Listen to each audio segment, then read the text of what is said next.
Hi, welcome to the Mohua show. My name is Mohua Chinappa and I am an author, entrepreneur and ex-housewife.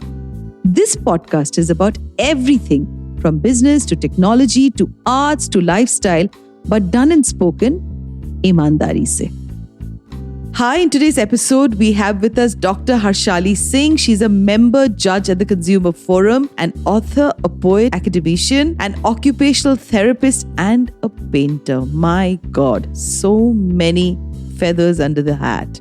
She's won the Write India Season 2, an initiative of the Times of India Group. She's also been conferred with the iconic Author Award 2022 by the Aesthetics International Lifestyle magazine. Dr. Harshali Singh has written in several literary genres ranging from poetry, fiction, anthology, and magazines. Her novel, A Window to Her Dreams and the Anatomy of Choice and the new A Paradox of Dreams form part of a 9-book Haveli series.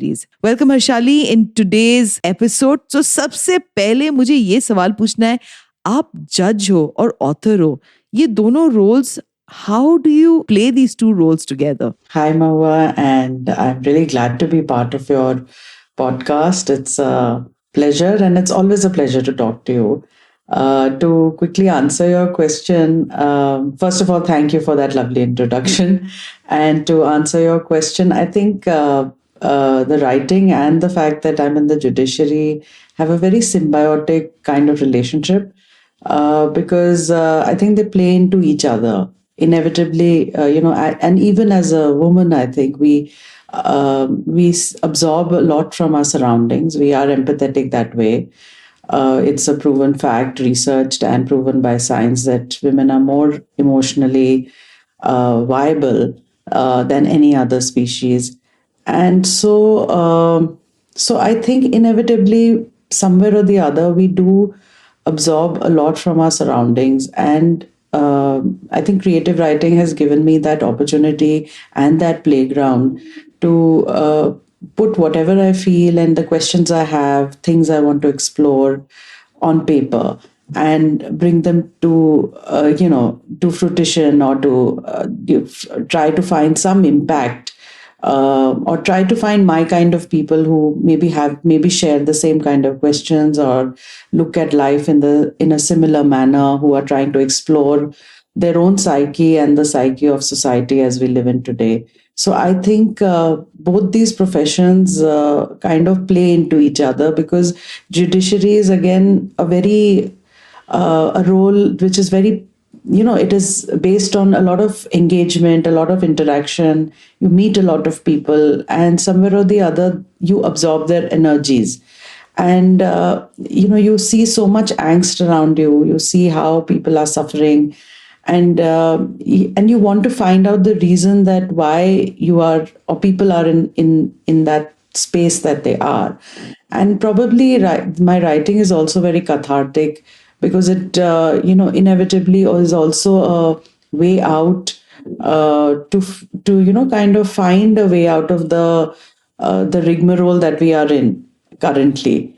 And I think that is where it kind of makes sense. I think eventually it's a trying to make sense of what is happening around you, for me personally. So I think that's how it is. So Harshali, it's really interesting to be in the judiciary and then also an author, where both the worlds somewhere in our own heads don't kind of meet at a point, but obviously in your case it meets. Is there a switch on and a switch off mode that you do when you invent yourself as an author and then you go back into the profession of being a judge? It would be wonderful for our listeners to know, because there are so many people who want to write a book, but they have these very crazy schedule with their work and they don't know how to take out the time. So what would be your routine like when you sit down to writing, when you take up writing work? And B, how is it that you switch on and switch off that role? I don't think you can really essentially switch on or switch off, because writing is not only about writing. It's a lot about interpreting, what you have kind of gathered from your surroundings, what you are imagining, what you want to say, the story itself, etc. So it's a whole process of imagination and then putting things down on paper so that it makes sense to people who are going to read it. and everybody will interpret what you have written in their own, in their own way, based on their own circumstances. So I don't think for me I ever really switch off or switch on per se, in terms of in terms of gathering information, because you're constantly interacting with people, you're constantly meeting people, and somewhere or the other I've found that in my interactions find a way into my writing. The whole switch on and switch off for me in that sense doesn't happen. However, if I'm writing a judgment, it's primarily on facts. It's what's in front of me in the file, and you're seeing that and you're writing about that. So there is these two kind of writings are very different. However, when you get slightly inundated with that kind of writing, which is fact based, and you are explaining why you are deciding the case in a particular way, uh, you can shift to the creative aspect, which is where it is more of imagination. The idea is, or the story maybe, or the plot may be what is the foundation, but eventually you are creating a whole world. So, as I said earlier, also that they play into each other. When I get too overtaken or overwhelmed with one type of writing, I kind of switch, to the other. And so it helps me free my mind, or take a step back and look at life with a broader perspective. And so that helps me. Routine wise, I write because I think I have this need for silence and space.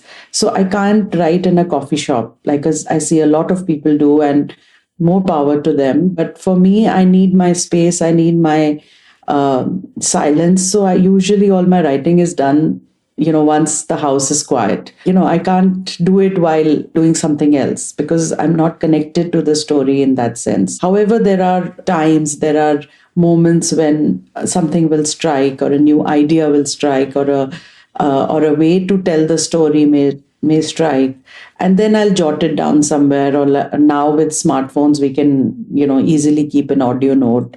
Yeah, I still remember when I wrote my first book, the first manuscript.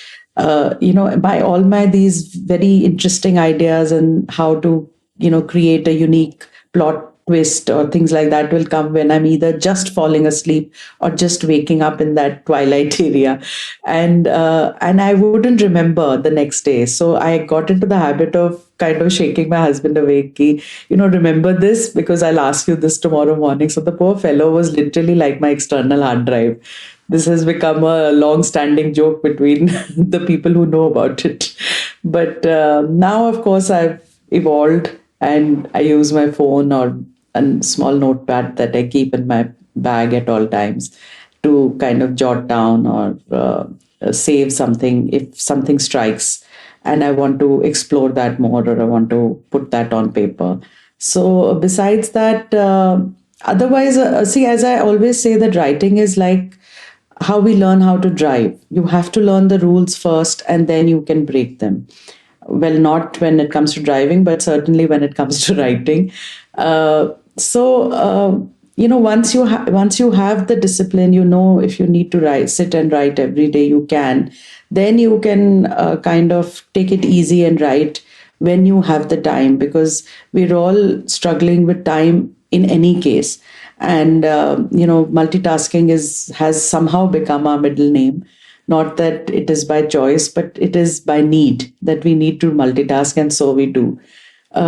So it's unless the story has caught me by the throat and I can't let go, I kind of write at my own pace. And otherwise, the deadline becomes the final say, and then I work backwards.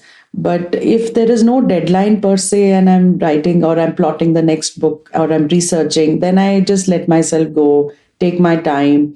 I don't rush into anything. I'm very cautious that way. But once the story, there have been times when the manuscript, you're deep into it, and then I sacrifice everything else. Like, thankfully, my kids have grown up and flown to other shores, so I can afford to, do that. However, for many young authors who have responsibilities, they may not. So I think for those, and there was a time when I was writing during that time. So then you have a dedicated time that you will sit and write, for these many hours in a day, wherever you could chalk them out. So I think it's a very personal thing, and it's only when you know that you have the discipline, or when you have the discipline, can you afford to break it or write when you please, etc. So that's how it is for me, at least. How did you start your Haveli series? So when I was in college, Mahua, I had gone to Old Delhi, and there is a Haveli there which is called the Haveli of the Hundred Doors, which I didn't know at that time. I was just standing, and a group of us were just standing, and I saw this, this small teal door, in which you had to bend down and go inside. And it was just getting renovated. And how young youth is, you are so confident in yourself that you can go anywhere without anybody questioning you. So I just went in, and I still remember it was winters, and there was this sun ray that came and fell right in front of my feet with the dust motes. And I've been born and brought up in Delhi in those government flats. So this was this new world which opened to me, which had these big pillars and roshandans and chhatris. And I mean, it was completely, I didn't know that facade in which I had gone in actually contained this beautiful Haveli, which they were renovating at the time. And it was a completely magical and mystical moment for me, which I'm sure all of us have, that one moment which gets captured in your brain. So at that point, I knew definitely that if I ever wrote a book, this Haveli is going to feature in that in a prominent way. And that's how the Haveli series became the Haveli series, because I wanted the Haveli not just to be a prop or a place where people stayed. I wanted it to be a character, and so that is the sutradhar of my books, because it's a series and you need a connection. So the Haveli is the voice that is kind of taking the story forward, talking about the people who live in it, as if it's that old grandfather kind of person who's living there as a character. So the Haveli actually became a character for the books to, it's like a foundation, very frankly. And that's how the books are based, because every book is a story of one of the child of the Sharma family which lives there. So the first book, as you were talking about earlier in the introduction, A Window to Her Dreams, is about Aruna, who's the first daughter. The second book, Anatomy of Choice, is about Bhavya, the second daughter. And the third book, Paradox of Dreams, is about Charu, who's the third daughter, who's the Haveli's favorite. That's what, is written in the story. So, it's all, I think it's all destined to be in a particular way, because when I started, I thought that I'm going to write this Gone with the Wind kind of tome, or a big book with all the stories. And then the publisher said that, no, let's not do that. Let's split it up and write a series. Right? Why don't you try a series? Because it was a very, I was slightly taken aback, because it's a huge commitment to stay with one family or the characters, because you have to make sure that the characters and their journeys are, they cannot crisscross. They have to grow in a linear way. So if in the first book, the sister is in college, by the second book, the sister has to grow up. So all these things to take care of becomes a daunting task sometimes. When I start the book, it takes me a few days to figure out where and who is at what stage in life, and then only I can move ahead. Otherwise, because we've all read those books where you feel that, okay, how did this happen, and how did this person come at this point of time? And so I didn't want those kind of goof ups to happen. And so it takes a few days for me to kind of put everything down in a chart or in front of me, so that I know which character is at what stage in life. So that's how Haveli series works. How amazing. I've almost traveled being a Delhi girl myself. I've traveled with you into Chandni Chowk, into the Havelis that is there, and the darwaza jo khulta hai aur andar aangan hota hai, and I can just see you standing there, Harshali, with the sunlight falling, on your feet and the dust all around you. This was absolutely like a metaphor of memories, for me. But abhi mujhe thoda sa aapse पूछना होगा, क्या क्या struggle रहते हैं आपको as a grievance officer, मतलब consumer का जब इशू होता है, किस तरीके से आप इन चीजों को डील करते हो? See, mainly people, even in our country as of now, though things are changing, people will come to the courts only when they are, they have tried everything else. So they're already harassed. They're already coming to you at a stage where they could not they could not find a way out. There was no way to settle it outside the court. So courts are still, that stigma is there कि अरे हमें court जाना पड़ रहा है. So that is one.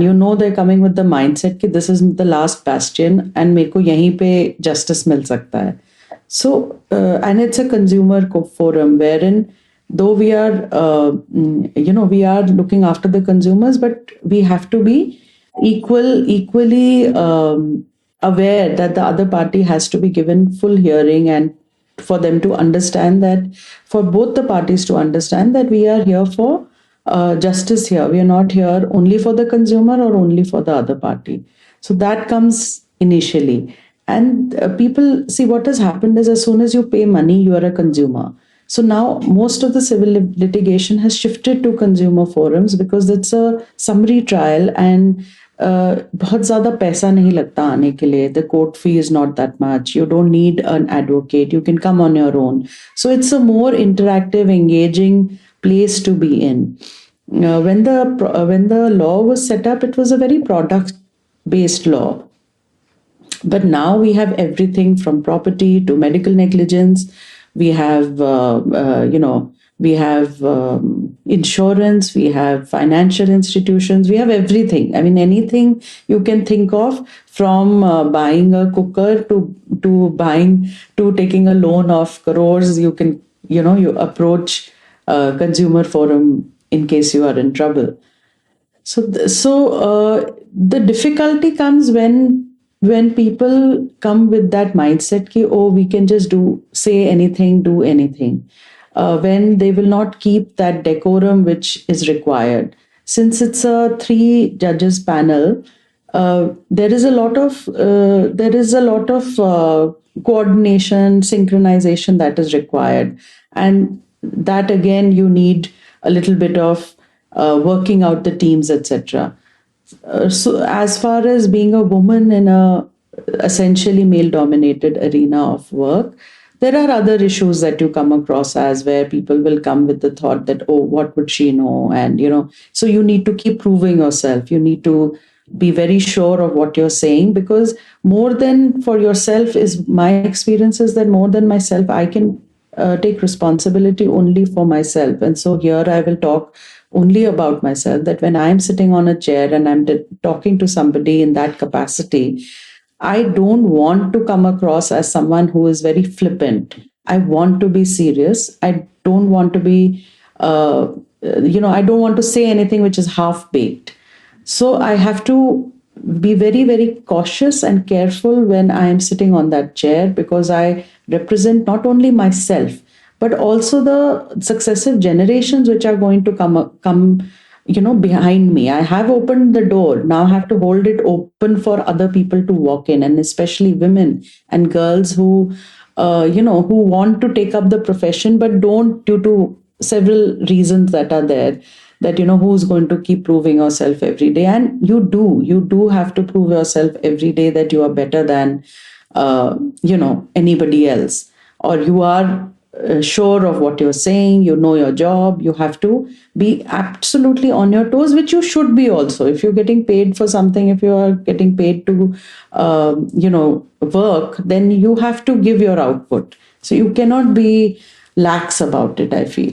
And the more burden falls on our shoulders, because as I said, that you want more women to be sitting in places of policy making, in places of taking decisions, because of the lack of which women kind of always are on the back step.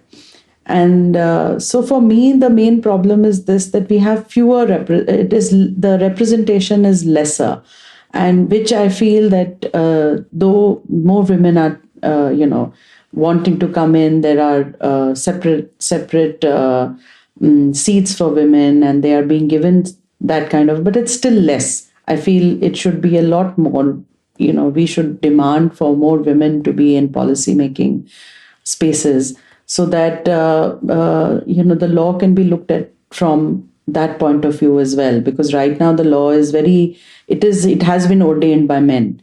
So I think that kind of eye and that kind of empathy, that kind of emotional statement can be only made when there are more women in policy making spaces. Thank you so much for being on today's podcast. So before I end, I would like to share a quote of Ruth Bader Ginsburg, who has said the most amazing things the more you read also about her. And I think, Harshali, you as a person would definitely agree, especially when you spoke about the emotional quotient of being a policymaker. And I think the world is waking up to EQ, which was never ever discussed or even thought about. So as she says that if you want to be a true professional, you will do something outside yourself, something to repair tears in your community, something to make life a little better for people less fortunate than you. That's what I think a meaningful life is, living not for oneself, but for one's community. Thank you so much for being on today's podcast, and wish you all the best. Thank you. Thank you, Mohua. Thank you so much. And I wish you the same, and Happy New Year. To you, our dearest listeners, you can find us on your favorite streaming services, Spotify, Amazon Music, Apple Podcast, and of course on all other major streaming services. With loads of love, we are The Mohua Show, where we talk ईमानदारी से.